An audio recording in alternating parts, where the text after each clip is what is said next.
Je m'appelle Camille Durand et j'avais 34 ans ce Noël où j'ai finalement arrêté de faire semblant que le comportement de ma famille était normal.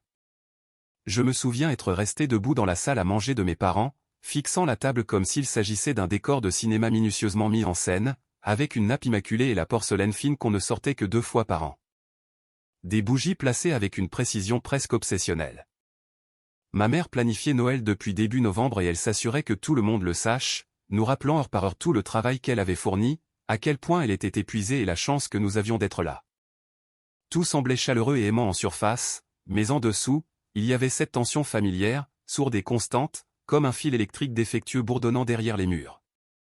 Mon fils, Léo, était assis à côté de moi, ses jambes se balançant car la chaise était trop haute pour lui, portant le pull bleu marine que ma mère lui avait acheté l'année dernière.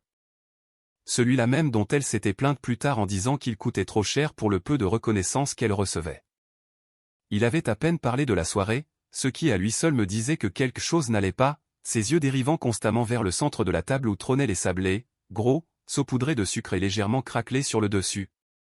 Le genre que ma mère ne fait qu'une fois par an et qu'elle traite comme des reliques sacrées. Personne n'y touche tant qu'elle ne l'a pas dit, personne n'oublie cette règle. Il s'est penché vers moi et a chuchoté, « Maman, je peux en avoir un ?» Je l'ai regardé, puis j'ai regardé les sablés, puis son visage plein d'espoir, et j'ai hoché la tête en disant doucement, « Vas-y. » Il a tendu la main lentement, prudemment, comme s'il avait peur d'enfreindre une règle dont il ignorait l'existence, et le bruit est venu avant que je puisse réagir, clac. Ma mère a tapé sur sa main, pas assez fort pour blesser mais assez fort pour résonner, le genre de bruit qui fige une pièce pendant une demi-seconde. Puis elle a ri en disant d'un ton enjoué, agitant la main comme si elle avait chassé une mouche, « Oh non, ceux-là sont pour les bons petits-enfants, pas pour toi. » La phrase est restée suspendue, ce n'était pas un accident, pas un malentendu, c'était un message. Ma sœur aînée a laissé échapper un rire sec dans son verre de vin, quelqu'un d'autre a gloussé, ma tante a souri maladroitement en disant « Oh, maman », comme si c'était juste une de ses manies, comme si c'était inoffensif. Mon père a continué à couper sa dinde, les yeux baissés, totalement indifférent. J'ai regardé mon fils, sa main était toujours en l'air, les doigts recroquevillés comme s'il ne savait plus quoi en faire, son visage est devenu inexpressif, pas de larmes, pas de colère, juste de la confusion, puis il a lentement retiré sa main et l'a posée sur ses genoux. Se recroquevillant sur lui-même comme s'il venait d'apprendre quelque chose qu'il n'était pas censé savoir encore. C'est à ce moment-là que ma poitrine s'est serrée et que mon esprit est devenu parfaitement clair, des années de souvenirs ont afflué d'un coup, chaque fête où l'on me disait que j'étais trop sensible, chaque blague qui n'en était pas vraiment une. Chaque fois où l'on attendait de moi que je souris en ravalant mon embarras, chaque moment où l'on m'avait subtilement rappelé ma place. J'ai attendu juste une seconde que quelqu'un, n'importe qui, dise quelque chose, donne un gâteau à mon fils, répare ça, mais personne ne l'a fait. Alors je me suis levé, je n'ai pas claqué ma chaise, je n'ai pas élevé la voix, je n'ai pas donné à ma mère la réaction qu'elle adore réécrire plus tard, j'ai simplement attrapé le manteau de mon fils au dos de la chaise et j'ai dit « On s'en va ».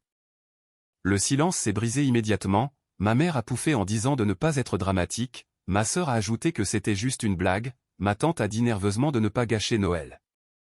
J'ai regardé ma mère droit dans les yeux et j'ai dit « Tu l'as déjà fait ». Mon père a enfin levé les yeux et a dit, sur ce ton plat qu'il utilisait quand ses employés le décevaient, « Assieds-toi ». Je n'ai pas répondu, j'ai pris la main de mon fils et je suis sorti, sans au revoir, sans explication. Dehors, l'air froid nous a frappés comme la réalité, et à mi-chemin de la voiture, mon fils a tiré sur ma manche et a demandé de sa plus petite voix, « Maman, est-ce que j'ai été méchant ?» Cette question a tourné en boucle dans ma tête toute la nuit. Je me suis agenouillé là, dans l'allée, et je lui ai dit la vérité, qu'il était sage, qu'il était gentil, et que des biscuits ne mesurent pas la valeur d'une personne. Il a hoché la tête, mais ses yeux ne me croyaient pas encore tout à fait. Sur le trajet du retour, mes pensées tourbillonnaient, pas seulement sur ce que je n'avais pas dit, mais sur tout ce que je payais silencieusement depuis des années, car voici la partie que personne à cette table n'aimait reconnaître, l'entreprise familiale dont mon père aimait tant se vanter. C'était moi la raison pour laquelle elle tenait encore debout, les prêts, les virements discrets, les paiements mensuels qui maintenaient la stabilité pendant qu'on me traitait comme l'enfant à problème qui devrait juste être reconnaissante d'être incluse. À 23h47, mon téléphone a vibré, c'était mon père, n'oublie pas le paiement du prêt commercial demain. J'ai fixé l'écran plus longtemps que je n'aurais dû, puis j'ai tapé 2 mots, c'est réglé, j'ai posé mon téléphone face contre terre sur la table de nuit, je ne le savais pas encore mais cette phrase allait tout faire exploser. Je me suis réveillé le lendemain matin avec mon téléphone qui vibrait si fort qu'il a failli glisser du lit, des appels manqués empilés comme des crêpes, des messages vocaux, des SMS envoyés à quelques minutes d'intervalle comme si, à force d'écrire, j'allais céder. Je n'y ai pas touché, pas encore, je suis resté allongé à écouter mon fils respirer dans la chambre voisine et pour la première fois depuis longtemps, je me sentais calme, pas paisible, juste calme, ce calme étrange qui vient après une tempête quand on sait que quelque chose de massif a bougé. J'ai préparé le petit déjeuner, coupé son pain de mie en triangle parce que c'est comme ça qu'il l'aime, il m'a regardé attentivement et a demandé « On est toujours puni chez mamie ?» Je me suis accroupi devant lui et j'ai dit « Non, c'est juste qu'on ne va plus aux endroits où les gens sont méchants avec nous. » Il a réfléchi à ça, puis a hoché la tête en disant « D'accord, car les enfants acceptent les limites plus vite que les adultes ne le feront jamais. » Après son départ pour l'école, j'ai enfin déverrouillé mon téléphone, le premier message vocal était ma mère pleurant théâtralement, chaque pause parfaitement chronométrée, disant que je l'avais humilié, le deuxième était mon père, furieux. Exigeant de savoir ce que je voulais dire par « c'est réglé ». J'ai envoyé une seule réponse, cela signifie que je ne paie plus le prêt de l'entreprise, effet immédiat. Les petits points sont apparus, ont disparu, sont réapparus, l'effondrement avait commencé.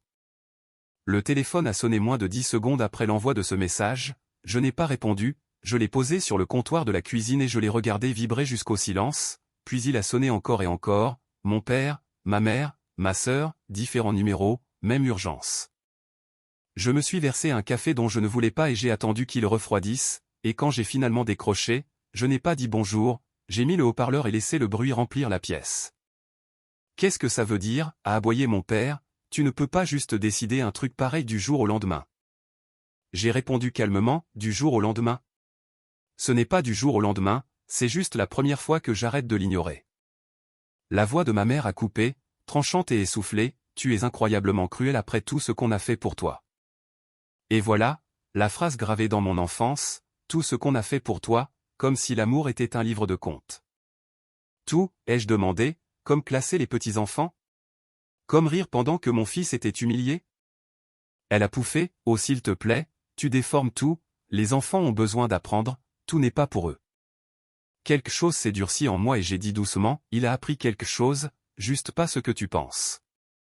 Un silence est tombé, épais, lourd, puis mon père a repris d'une voix tendue, tu as une idée de ce que ça pourrait faire à l'entreprise. Des employés dépendent de nous, des contrats, la vie des gens. Et c'est là que j'ai compris, ils n'appelaient pas parce qu'ils se sentaient mal, ils n'appelaient pas parce que nous leur manquions, ils appelaient parce qu'ils avaient peur. Je leur ai dit que j'avais besoin de temps et j'ai raccroché, pas parce que j'en avais besoin, mais parce que pour une fois, c'était eux qui en avaient besoin. 1 heure plus tard, mon téléphone a vibré à nouveau, ce n'était pas eux, c'était ma grand-mère, la mère de mon père, la femme qui glissait toujours des biscuits supplémentaires à mon fils en chuchotant, ne le dis pas à ta mère. J'avais entendu ce qui s'était passé, son SMS disait, tu as fait ce qu'il fallait, j'aimerais avoir eu ton courage il y a des années. J'ai pleuré doucement à la table de la cuisine parce que lorsque les gens les plus bruyants ont tort, c'est parfois la voix la plus douce qui vous sauve. Le soir, le ton des messages a changé, moins de cris, plus de marchandage. Ma sœur m'a écrit, peux-tu aider juste jusqu'au printemps? Mon père a envoyé des tableurs comme si des chiffres pouvaient me culpabiliser, ma mère a envoyé un long message sur la loyauté familiale et la fragilité de la santé de mon père ces derniers temps. C'est drôle comme l'inquiétude ne se manifeste que lorsque l'argent disparaît.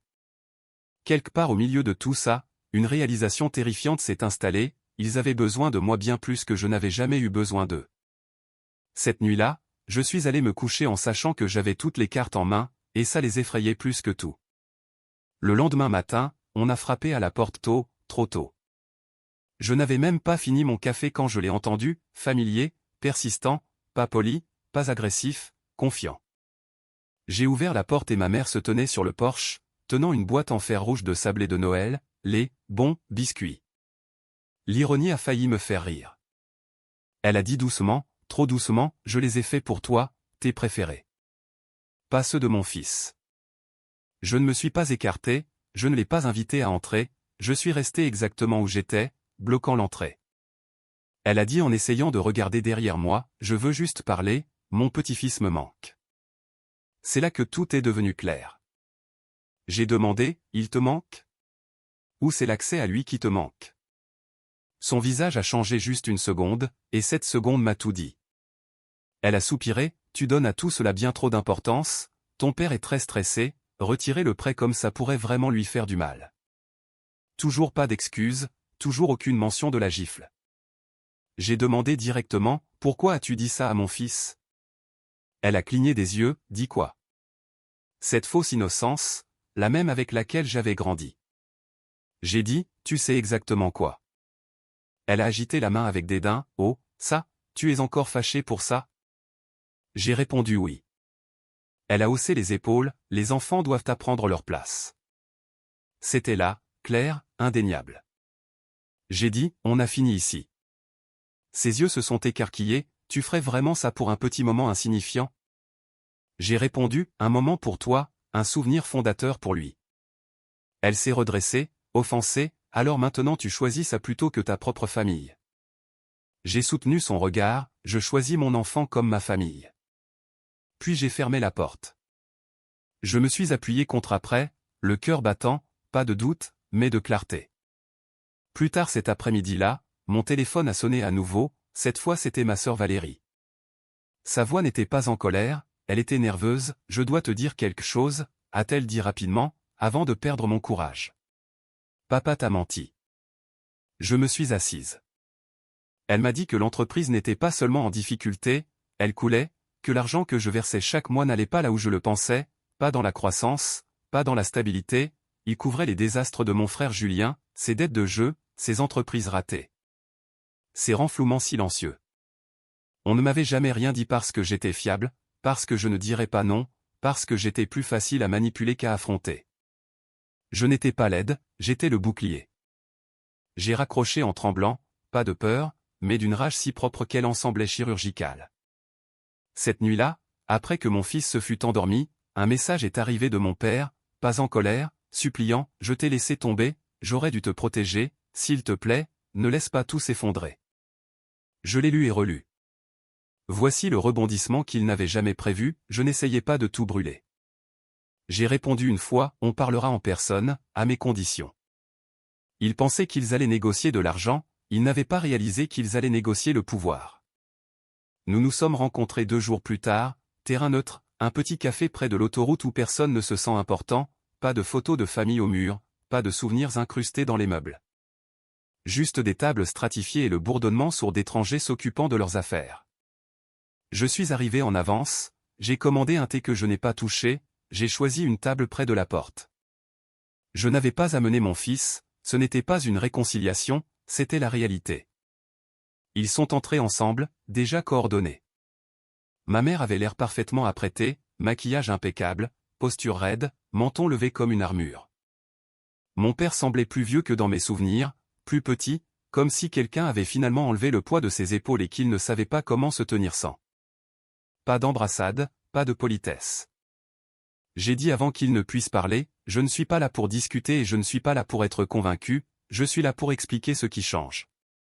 Ma mère a ouvert la bouche, j'ai levé la main, elle s'est arrêtée. J'ai continué, je suis au courant pour Julien, le jeu, les dettes, où mon argent allait vraiment. La couleur a quitté son visage, mon père a fermé les yeux. Tu as fouillé dans notre dos, a claqué ma mère.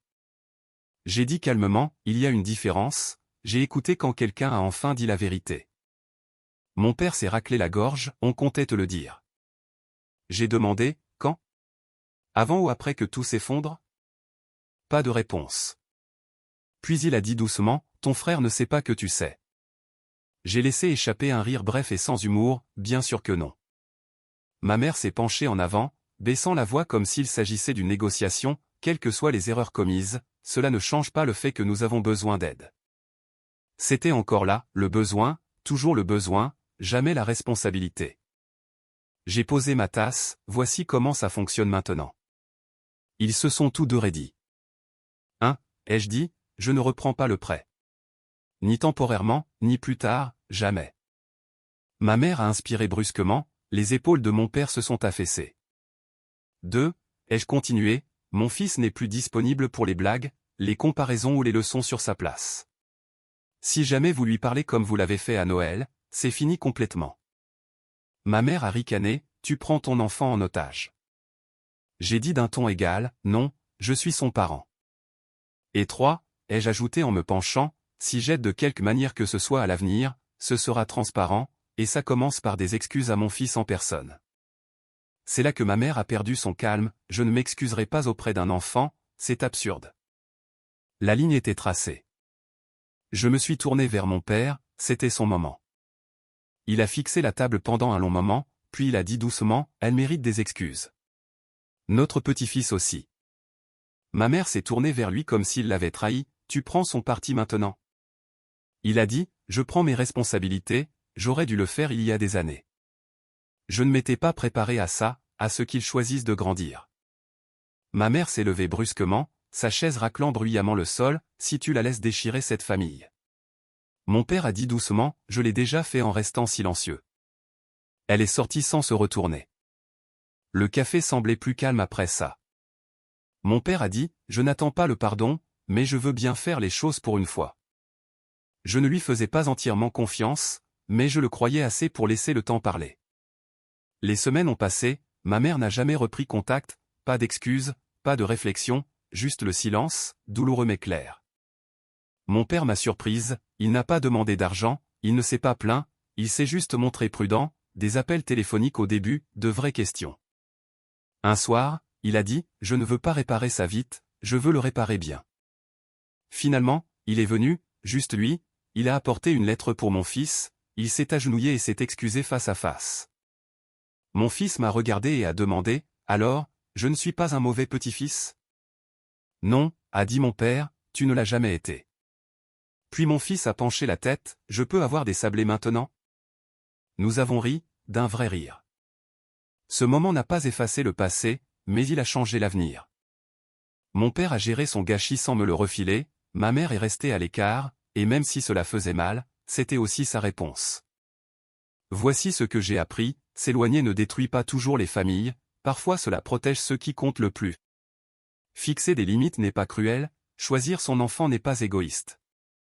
Mon fils se souvient de ce Noël non pas avec honte, mais comme le moment où il a appris que sa mère le défendrait toujours.